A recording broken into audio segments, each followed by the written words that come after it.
महाभारत अरण्य पर्व। धन के दोष, अतिथि सत्कार की महत्ता तथा कल्याण के उपायों के विषय में धर्मराज युधिष्ठिर से ब्राह्मणों तथा सौनक जी की बातचीत।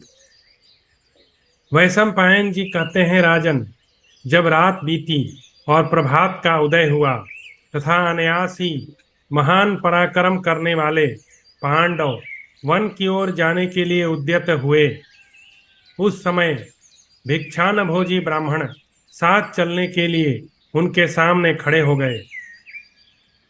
तब कुंती पुत्र राजा युधिष्ठिर ने उनसे कहा, ब्राह्मणों, हमारा राज्य लक्ष्मी और सर्वस्व जुए में हरण कर लिया गया है।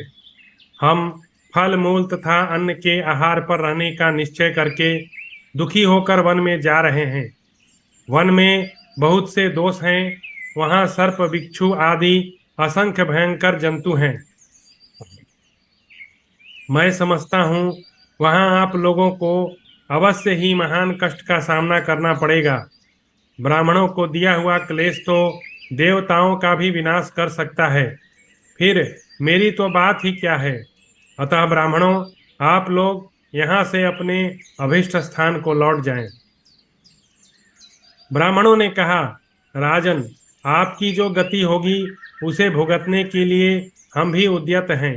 हम आपके भक्त तथा उत्तम धर्म पर दृष्टि रखने वाले हैं, इसलिए आपको हमारा परित्याग नहीं करना चाहिए। देवता भी अपने भक्तों पर, विशेषतः सदाचार परायण ब्राह्मणों पर तो अवश्य ही दया करते हैं। तब युधिष्ठिर महाराज बोले, विप्रगण, मेरे मन में भी ब्राह्मणों के प्रति उत्तम भक्ति है, किंतु यह सब प्रकार के सहायक साधनों का अभाव ही मुझे दुखमग्न सा किए देता है। जो फल मूल एवं शहद आदि आहार जुटाकर ला सकते थे, वे ही मेरे भाई शोक जनित दुख से मोहित हो रहे हैं। द्रौपदी के अपमान तथा राज्य के अपहरण के कारण ये दुख से पीड़ित हो रहे हैं। अतः मैं इन्हें आहार जुटाने का आदेश देकर अधिक क्लेश में नहीं डालना चाहता। फिर ब्राह्मण लोग बोले, पृथ्वीनाथ, आपके हृदय में हमारे पालन पोषण की चिंता नहीं होनी चाहिए। हम स्वयं ही अपने लिए अन्न आदि की व्यवस्था करके आपके साथ चलेंगे। हम आपके अभिष्ट चिंतन और जप के द्वारा आपका कल्याण करेंगे तथा आपको सुंदर सुंदर कथाएं सुनाकर आपके साथ ही प्रसन्नतापूर्वक वन में विचरेंगे। युधिष्ठिर ने कहा, महात्माओं, आपका कहना ठीक है, इसमें संदेह नहीं कि मैं सदा ब्राह्मणों के साथ रहने में ही प्रसन्नता का अनुभव करता हूँ, किंतु इस समय धन आदि से हीन होने के कारण मैं देख रहा हूँ कि मेरे लिए यह अपकीर्ति सी बात है। आप सब लोग स्वयं ही आहार जुटाकर भोजन करें, यह मैं कैसे देख सकूँगा। आप लोग कष्ट भोगने योग्य नहीं हैं, तो भी मेरे प्रति स्नेह होने के कारण इतना क्लेश उठा रहे हैं।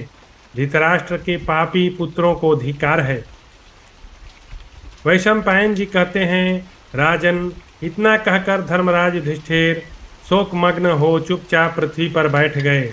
उस समय आध्यात्म विषय में रत अर्थात परमात्म चिंतन में तत्पर विद्वान ब्राह्मण सौनक ने, जो कर्म योग और सांख्य योग दोनों ही निष्ठाओं के विचार में प्रवीण थे, राजा से इस प्रकार कहा, शोक के सहस्रों और भय के सैकड़ों स्थान हैं। वे मूढ़ मनुष्य पर प्रतिदिन अपना प्रभाव डालते हैं, परंतु ज्ञानी पुरुष पर वे प्रभाव नहीं डाल सकते। अनेक दोषों से युक्त ज्ञान विरुद्ध एवं कल्याण नाशक कर्मों में आप जैसे ज्ञानवान पुरुष नहीं फंसते हैं। राजन, योग के 8 अंग बताए गए हैं। यम, नियम, आसन, प्राणायाम, प्रत्याहार, धारणा, ध्यान और अंत में समाधि से संपन्न, समस्त अमंगलों का नाश करने वाली तथा श्रुतियों और स्मृतियों के स्वाध्याय से भली भांति दृढ़ की हुई जो उत्तम बुद्धि कही गई है, वह आप में स्थित है। अर्थ संकट, दुस्तर दुख तथा स्वजनों पर आई हुई विपत्ति में आप जैसे ज्ञानी शारीरिक और मानसिक दुखों से पीड़ित नहीं होते। पूर्व काल में राजा जनक के अंतःकरण को स्थिर करने वाले कुछ श्लोकों का गान किया था। मैं उन श्लोकों का वर्णन करता हूँ, आप ध्यान से सुनिए। राजा जनक ने जैसा गाया था वह प्रस्तुत है। सारा जगत मानसिक और शारीरिक दुखों से पीड़ित है, यह वास्तविकता है। उन दोनों प्रकार के दुखों की शांति का यह उपाय संक्षेप और विस्तार से सुनिए। लोग ध्यान से सुनते भी नहीं, कृपया श्रोता ध्यान से सुने। रोग, अप्रिय घटनाओं की प्राप्ति, अधिक परिश्रम तथा प्रिय वस्तुओं का वियोग, इन 4 कारणों से शारीरिक दुख प्राप्त होता है। मैं इसे पुनः दोहराता हूँ, कृपया ध्यान से सुने। रोग, शरीर में उत्पन्न होने वाला रोग, अप्रिय घटनाओं की प्राप्ति, अधिक परिश्रम तथा प्रिय वस्तुओं का वियोग, इन 4 ही कारणों से मनुष्य को अत्यंत पीड़ादायी दुख प्राप्त होती है। समय पर इन 4 कारणों का प्रतिकार करना एवं कभी भी उसका चिंतन न करना, ये 2 क्रिया योग दुख निवारक उपाय है। इन्हीं से आदि व्याधि की शांति होती है। आदि कहते हैं मानसिक पीड़ा को और व्याधि कहते हैं शारीरिक पीड़ा को। और आदि और व्याधि की शांति के लिए 2 बातें सबसे जरूरी है। उनमें ऊपर कही हुई 4 दुखों का जो विस्तार से वर्णन किया गया, उनका निवारण बताया गया। समय पर इन 4 कारणों का प्रतिकार करना एवं कभी भी उसका चिंतन न करना, ये 2 क्रिया योग है। अतः बुद्धिमान तथा विद्वान पुरुष प्रिय वचन बोलकर तथा हितकर भोगों की प्राप्ति कराकर पहले मनुष्यों के मानसिक दुखों का ही निवारण किया करते हैं। क्योंकि मन में दुख होने पर शरीर भी संतप्त होने लगता है। ठीक वैसे ही जैसे तपाया हुआ लोहे का गोला डाल देने पर घड़े में रखा हुआ शीतल जल भी गर्म हो जाता है। वास्तव में देखा जाए तो हमारे सारे शारीरिक दुखों का जो स्रोत है वह मानसिक दुख है। मानसिक दुख के कारण ही मनुष्य शारीरिक दुख भी प्राप्त करता है। यदि मन से मनुष्य स्वस्थ हो तो शरीर में घोर से घोर और अत्यंत गहरे से गहरी घाव भी हो तो मनुष्य को कोई कष्ट नहीं हो सकता। इसलिए जल से अग्नि को शांत करने की भांति ज्ञान के द्वारा मानसिक दुख को शांत करना चाहिए। मन का दुख मिट जाने पर मनुष्य के शरीर का दुख भी दूर हो जाता है, यह वास्तविक बात है। और ज्ञान की प्राप्ति के लिए सबसे जरूरी है पहले भगवान के नाम का जप करना, और जप करने के फलस्वरूप मनुष्य का चित्त शुद्ध होता है और शुद्ध चित्त से मनुष्य का मन शांत होता है। अतः सबसे पहले मनुष्य को अपने चित्त की शुद्धि की व्यवस्था करनी चाहिए। अब आगे बताया जाता है मन के दुख का मूल कारण क्या है। इसका पता लगाने पर समझ आता है कि स्नेह है, संसार में आसक्ति। श्रोतागणों, इस बात पर ध्यान दें, भगवत गीता में भी आसक्ति के ऊपर भगवान ने अनेकों श्लोक कहा है, और यहाँ महाभारत में भी यह बताया जा रहा है कि संसार में आसक्ति होने के कारण ही मन में जो है वो दुख उपजता है। तो स्नेह की ही उपलब्धि होती है, इसका पता लगाने पर स्नेह की ही उपलब्धि होती है। इसी स्नेह के कारण ही जीव कहीं आसक्त होता और दुख पाता है। जैसे हम उदाहरण से इसे समझने का प्रयत्न करते हैं। संसार में बहुत सारा धन है, लेकिन हम उस धन के लिए थोड़ी भी चिंतन नहीं करते। किसी का धन डूब जाए, करोड़ों डूब जाए, हम उसकी थोड़ी भी चिंता नहीं करते। परंतु हमारे पास जो थोड़ा बहुत धन इकट्ठा है, यदि वह नष्ट होता है तो उसके कारण हम शोक मनाने लगते हैं। इसका मूल कारण हुआ आसक्ति। वास्तव में देखा जाए तो बड़े पैमाने पर हम लोग मुक्त हैं। जो संसार में बहुत बड़ा धन का अक्षय भंडार है, उस धन की हमें लालसा नहीं, उसकी हमें लालच नहीं, लेकिन हमारे पास जो थोड़ा सा धन इकट्ठा है, हम उसी में आसक्ति करके फंस जाते हैं। तो बड़े पैमाने पर हम लोग मुक्त हैं, बस थोड़े से प्रयास की ज़रूरत है, जिसके द्वारा हम लोग अपने आप को पूर्ण रूप से मुक्त कर सकते हैं। इसी तरह एक और उदाहरण दिया जाता है। जैसे संसार में रोज लोग मरते हैं, किसी का बेटा मर गया, किसी की बेटी मर गई, लेकिन उससे पड़ोसियों को कोई दुख नहीं होता। लेकिन वहीं उनका कोई बेटा या बेटी मर जाए तो वो शोक मनाने लगते हैं। उसका कारण यही है कि उन्होंने अपने बेटे या बेटी में बहुत ज़्यादा आसक्ति कर ली थी, और यही उनके दुख का कारण हुआ। तो हमें आसक्ति से बचना है। दुख का मूल कारण है आसक्ति। आसक्ति से ही भय होता है, शोक, हर्ष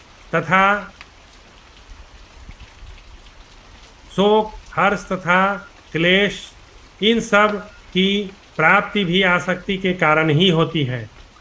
आसक्ति से ही विषयों में भाव और अनुराग होते हैं।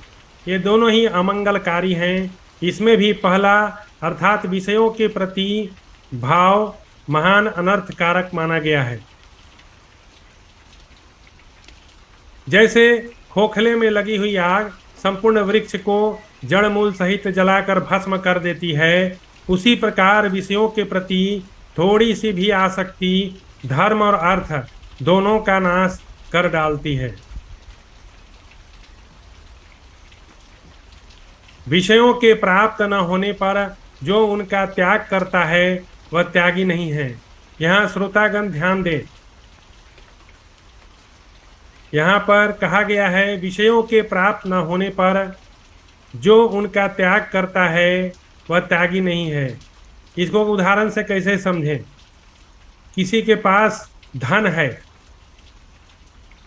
और किसी के पास धन नहीं है। धन एक विषय हुआ। क्यों?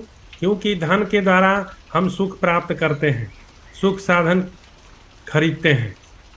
तो विषयों के प्राप्त न होने पर जो उनका त्याग करता है वह त्यागी नहीं है। अर्थात यदि आपके पास धन है और उस धन को आप त्याग करते हैं, जब आपके पास बहुत धन है और उस धन का आप त्याग करते हैं, त्याग करने का अर्थ क्या है?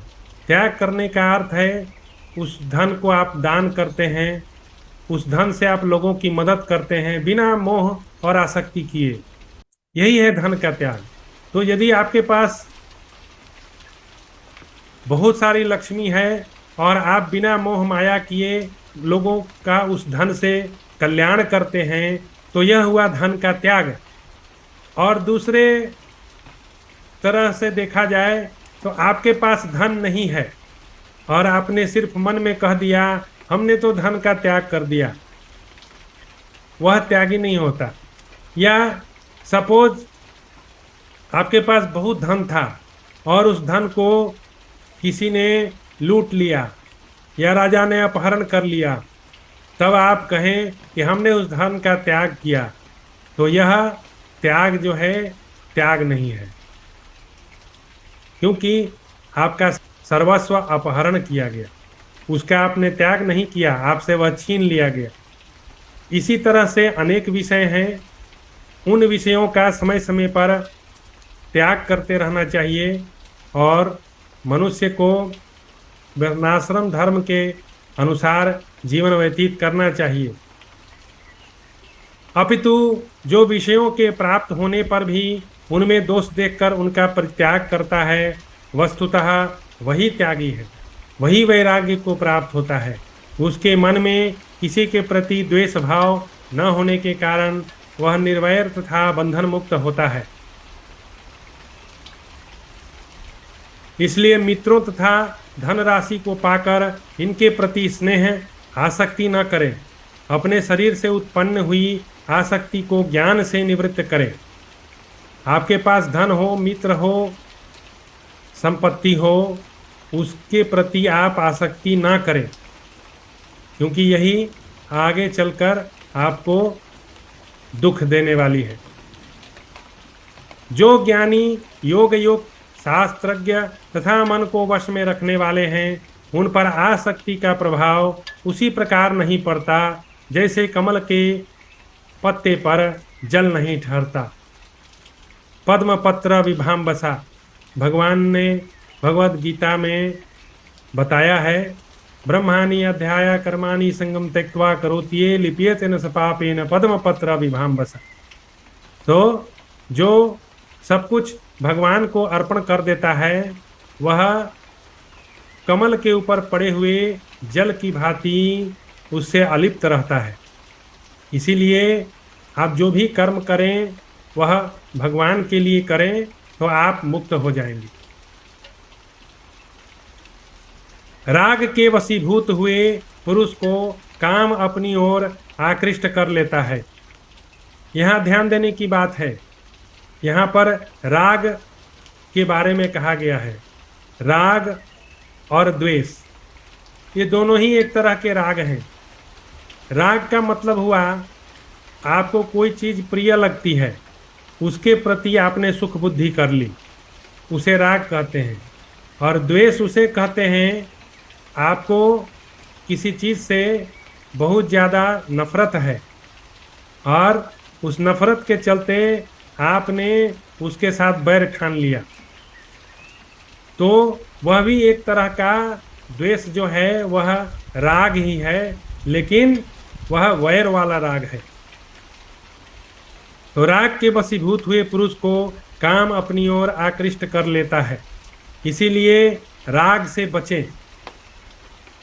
किसी भी चीज़ में सुख बुद्धि होगी तो आपके मन को वह लुभा लेगा और आपको विषय अपनी ओर खींच लेगा। इसलिए उसमें राग नहीं करें, उसको भोगें, उसको इस्तेमाल करें, लेकिन उसके प्रति सुख बुद्धि ना रखें। फिर उसके मन में काम भोग की इच्छा जाग उठती है। जैसा कि भगवत गीता में भगवान श्री कृष्ण ने बताया, अध्याय तो विषयान पुंसः संगस्थेषु उपजायते।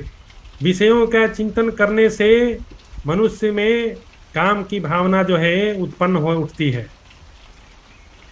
इसलिए सबसे जरूरी है कि हम अपने आप को विषय के चिंतन से बचाएं। तत्पश्चात तृष्णा बढ़ने लगती है। तृष्णा सबसे बढ़कर पापिष्ठ तथा नित्य उद्वेग करने वाली बताई गई है। तृष्णा क्यों बढ़ती है? सबसे पहले हमारे मन में विषय उठता है, विषय के प्रति आसक्ति होती है, आसक्ति के कारण काम जगता है।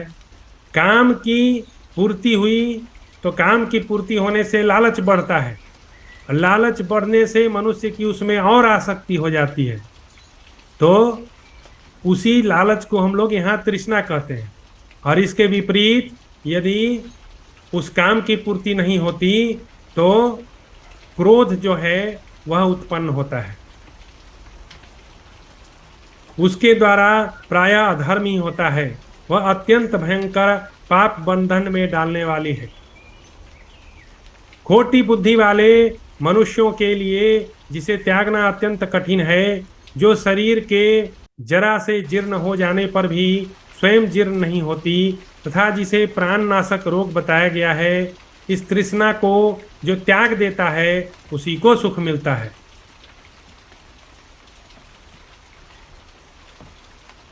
श्रोतागण ध्यान दें, यहाँ पे जो कुछ बात कही गई है, यह बात बड़ी सरलता से कही गई है, लेकिन वास्तव में यदि इसे हम अपने जीवन में उतारना चाहें तो यह उतना ही कठिन है। कारण कि जब हम अपने आप को सुख भोग की आसक्ति से निवृत्त करने के लिए प्रयास करते हैं तो हमारे जो अनंत जन्मों के अशुभ हैं वे सब एक साथ हम पर हमला करते हैं और वे अशुभ हमारे शांति को भंग करते हैं और हमें विषय बुद्धि की तरफ ले जाते हैं। यही कारण है कि जो बातें यहाँ इतनी सरलता से वेदव्यास ने लिखी है वह वास्तविक जीवन में उतारने में बहुत कठिन है। और यदि आप सावधान न रहेंगे तो आपका उम्र जो है बीतता रहेगा और आपको कुछ पता नहीं चलेगा और आपकी सारी उम्र तमाम हो जाएगी। अतः आप सावधान हो जाएं और सावधान होके प्रयास शुरू करें। बिना प्रयास के कोई पुरुषार्थ सफल नहीं होता। पुरुषार्थ है मनुष्य को अपने आप को सांसारिक भोगों से निवृत्त करना, अपने को बंधन से छुड़ाना, उसी को पुरुषार्थ कहते हैं। तो सबसे जरूरी है कि हम प्रयास में लगें। यह तृष्णा यद्यपि मनुष्यों के शरीर के भीतर रहती है तो भी इसका कहीं आदि अंत नहीं है। लोहे के पिंड के आग के समान यह तृष्णा पापियों का विनाश कर देती है। भगवत गीता में अर्जुन ने भगवान से पूछा कि भगवान अथ के नो प्रयुक्तोयम पापम चरति पुरुषः अनिच्छम अपि वारस्नेय बलादिव नियोजित। हे भगवान, कौन ऐसी वस्तु है जिसके कारण मनुष्य न चाहते हुए भी अनिष्ट करता है, पाप करता है, दुराचार करता है? वह ऐसी कौन सी चीज है जिसके कारण वह प्रेरित होकर ऐसा करता है? तो भगवान ने कहा, काम ऐसा, क्रोध ऐसा, रजोगुणो समुद्भव। तो श्रोतागण यहाँ समझें, भगवान ने अपने प्रकृति के बारे में बताया है, अपनी माइक त्रिगुणात्मक प्रकृति के बारे में बताया है, रजोगुण, तमोगुण, सतोगुण।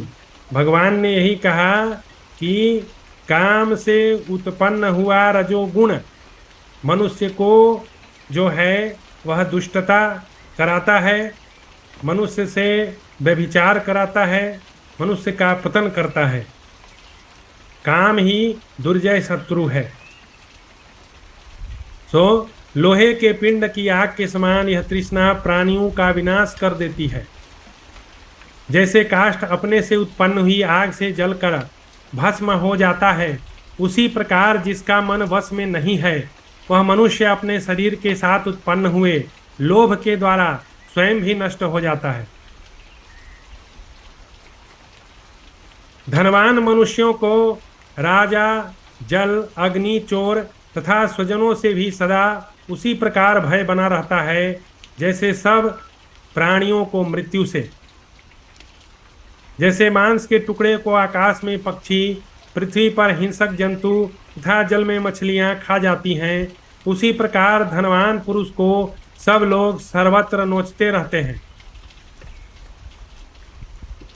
कितने ही मनुष्यों के लिए अर्थ ही अनर्थ का कारण बन जाता है, क्योंकि अर्थ द्वारा सिद्ध होने वाले श्रेय संसारिक भोग में आसक्त मनुष्य वास्तविक कल्याण को नहीं प्राप्त होता। भगवान ने गीता में भी कहा है, भोग ऐश्वर्य प्रसक्ता न तवया पहित चेतसाम व्यवसाय आत्मिका बुद्धि समाधौ न विधीयते। जिसका भोग में और ऐश्वर्य में बहुत ज़्यादा आसक्ति होता है, जिसका भोग बुद्धि होता है, जिसकी आसक्ति जो है वह द्रव्यों और धन दौलत के बारे में बहुत ज़्यादा होती है, वह मनुष्य परमात्मा का चिंतन नहीं कर सकता। इसलिए धन प्राप्ति के सभी उपाय मन में मोह बढ़ाने वाले हैं। कृपणता, घमंड, अभिमान, भय और उद्वेग, इन्हें विद्वानों ने देहधारियों के लिए धन जनित दुख माना है। धन के उपार्जन, संरक्षण तथा व्यय में मनुष्य महान दुख सहन करते हैं और धन के ही कारण एक दूसरे को मार डालते हैं। धन को त्यागने में भी महान दुख होता है और यदि उसकी रक्षा की जाए तो वह शत्रु का काम करता है।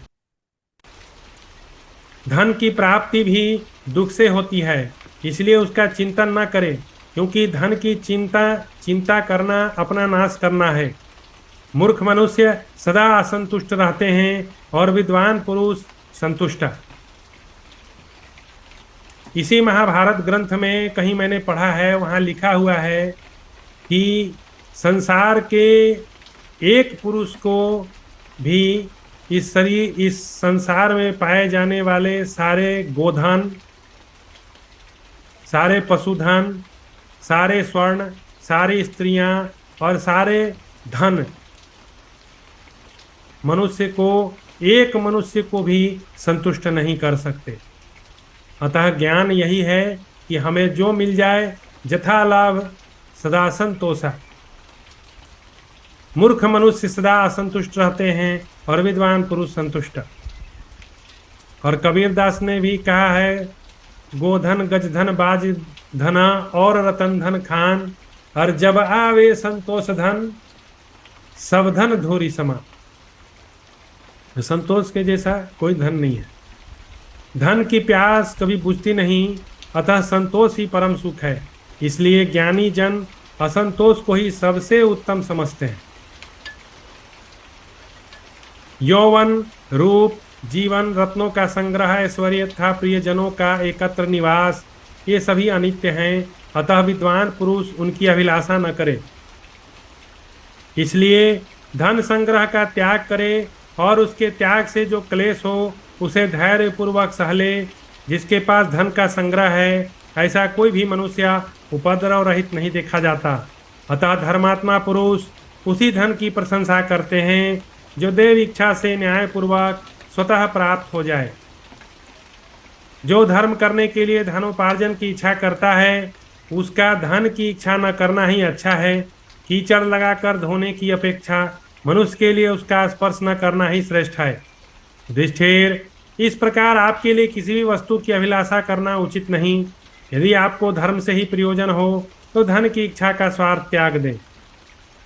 युधिष्ठिर ने कहा, ब्राह्मण, मैं जो धन चाहता हूँ वह इसलिए नहीं कि मुझे धन संबंधी भोग भोगने की इच्छा है। मैं तो ब्राह्मणों के भरण पोषण के लिए ही धन की इच्छा रखता हूँ, लोभवश नहीं।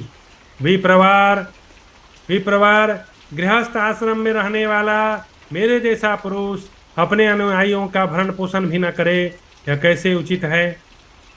गृहस्थ के भोजन में देवता, पितर, मनुष्य एवं समस्त प्राणियों का हिस्सा होता है। गृहस्थ का वह धर्म है कि वह अपने हाथ से भोजन न बनाने वाले सन्यासी आदि को अवश्य पका पकाया अन्न दे। आसन के लिए तृण, बैठने के लिए स्थान, जल और चौथी मधुर वाणी। सत्पुरुषों के घर में इस चार वस्तुओं का अभाव कभी नहीं होता। रोग आदि से पीड़ित मनुष्य को सोने के लिए सैया, थके मादे हुए को बैठने के लिए आसन, प्यासे को पानी, भूखे को भोजन तो देना ही चाहिए। जो अपने घर पर आ जाए उसे प्रेम भरी दृष्टि से देखें, मन से उसके प्रति उत्तम भाव रखें, उससे मीठे वचन बोलें और उठकर उसके लिए आसन दें। यह गृहस्थ का सनातन धर्म है। अतिथि को आते देख उठकर उसकी आगवानी और यथोचित रीति से उसका आदर सत्कार करें। यदि गृहस्थ मनुष्य अग्निहोत्र, सांड, जाति भाई, अतिथि, अभ्यागत, बंधु बांधव, स्त्री पुत्र तथा भृत्यजनों का आदर सत्कार न करे तो वे अपनी क्रोधाग्नि से उसे जला सकते हैं। केवल अपने लिए अन्न न पकावें। देवता, पितरों एवं अतिथियों के उद्देश्य से ही भोजन बनाने का विधान है। निकम्मे पशु की भी हिंसा न करें और जिस वस्तु को विधि पूर्वक देवता आदि के लिए अर्पित न करें उसे स्वयं भी न खाएं। कुत्तों, चांडालों और कौओं के लिए पृथ्वी पर अन्न डाल दें। यह वैश्वदेव नामक महान यज्ञ है जिसका अनुष्ठान प्रातःकाल, सायंकाल भी किया जाता है। अतः गृहस्थ मनुष्य प्रतिदिन विघस एवं अमृत भोजन करे घर के सब लोगों के भोजन कर लेने पर जो अन्न शेष रह जाए उसे विघस कहते हैं तथा बलि वैष्णोदेव से बचे हुए अन्न का नाम अमृत है। अतिथि को नेत्र दें, उसे प्रेम भरी दृष्टि से देखें, मन दें, मन से हित चिंतन करें, मधुर वाणी प्रदान करें, सत्य प्रिय हित की बात कहें। जब वह जाने लगे तब कुछ दूर तक उसके पीछे पीछे जाएं और जब तक वह घर पर रहे तब तक उसके साथ बैठें, उसकी सेवा में रहें।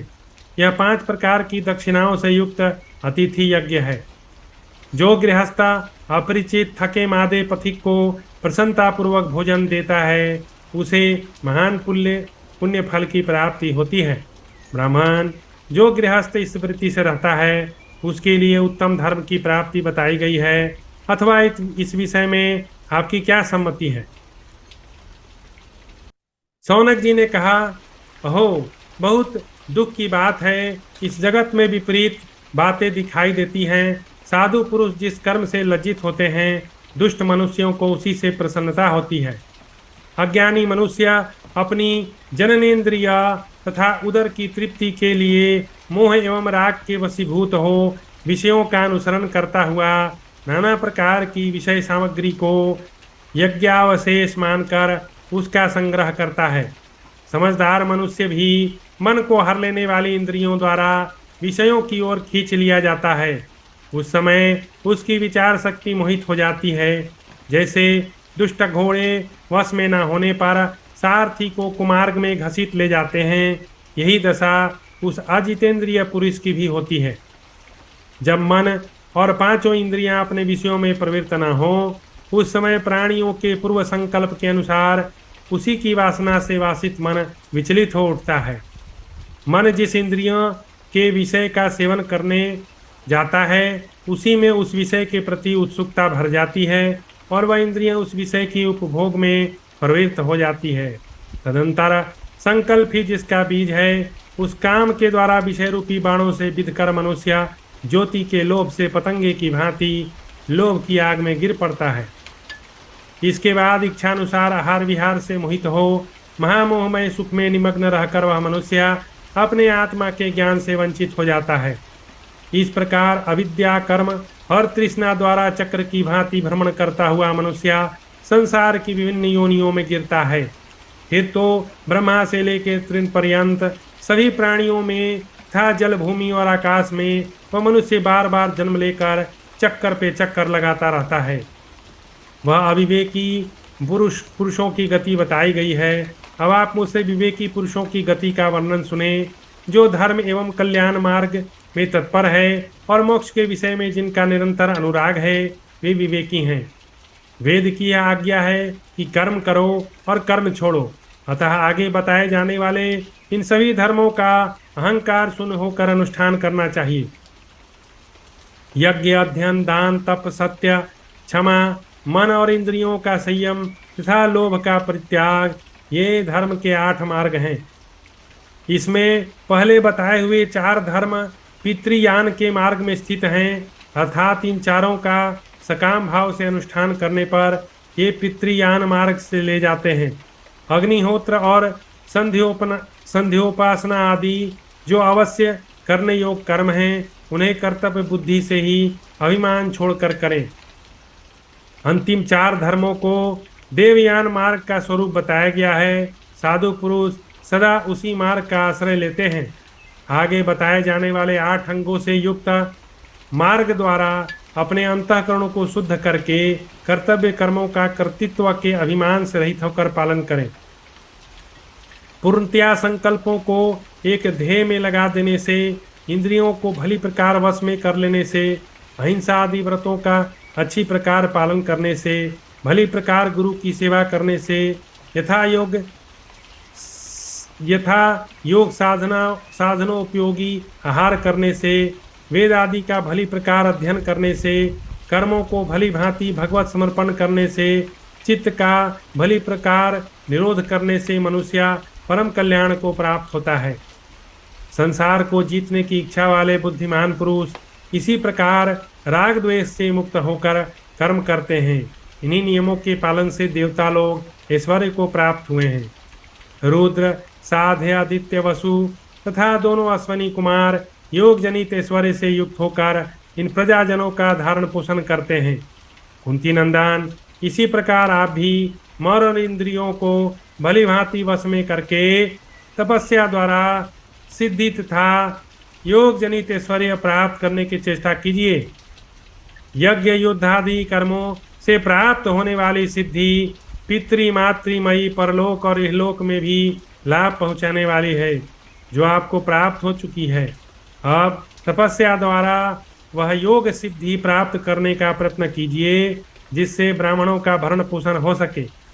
सिद्ध पुरुष जो जो वस्तु चाहते हैं उसे अपने तप के प्रभाव से प्राप्त कर लेते हैं।